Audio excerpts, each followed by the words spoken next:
Pastor, como saber se o namoro é aprovado por Deus? Gostei da sua pergunta, uma pergunta bem interessante e muito própria para o momento que nós vivemos hoje. Bem, eu quero começar com a leitura bíblica muito conhecida de todos. Ela diz assim no livro de 2 Coríntios, capítulo 6, versos 14 e 15. Nenhuma comunhão com os incrédulos.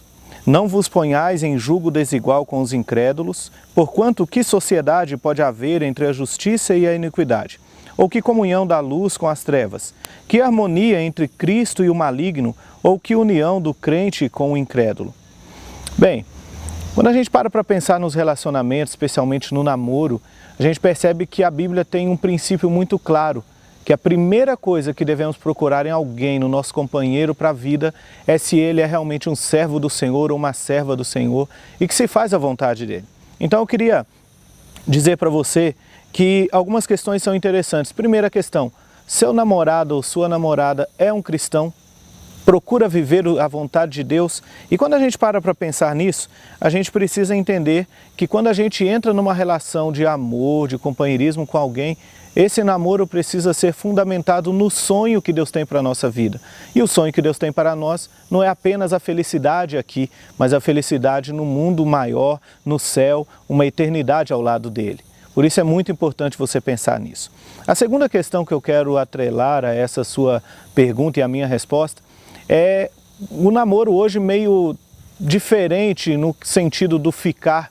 Eu quero ler uma citação que Ellen White fala, que eu acho muito interessante. Ellen White é uma escritora da Igreja Adventista do Sétimo Dia, e ela diz o seguinte: brincar com corações não é um crime de pequena magnitude aos olhos de um Deus santo.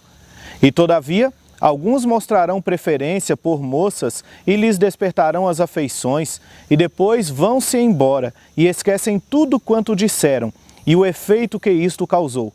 Um novo rosto os atrai, e eles repetem as mesmas palavras, dispensam a outra as mesmas atenções. Bem, pensando nisso, algumas questões são importantes. A primeira delas é que para se ter um namoro realmente da vontade de Deus, você precisa ser maduro para tomar essa atitude. Uma outra questão importante é avaliar o seu namorado ou a sua namorada, a forma como ele vive, se é uma pessoa que realmente dedica um tempo para si mesmo, para as coisas de Deus e para você, mas que seja de qualidade. Há um outro pensamento que eu quero colocar para você com relação ao namoro cristão, é um outro pensamento que está também nos escritos da senhora Ellen White, a escritora adventista. Ela diz assim: os anjos de Satanás estão de vigia aos que passam grande parte da noite namorando. Fossem os seus olhos abertos e veriam um anjo a fazer o relatório de suas palavras e atos. As leis da saúde e da modéstia são violadas. Seria mais próprio deixar algumas horas do namoro antes do casamento para a vida de casados.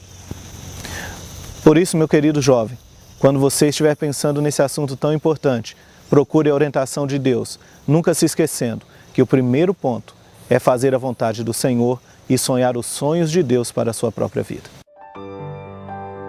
Quer saber mais sobre o assunto? Leia a Bíblia e os livros do Espírito de Profecia na biblioteca de sua igreja.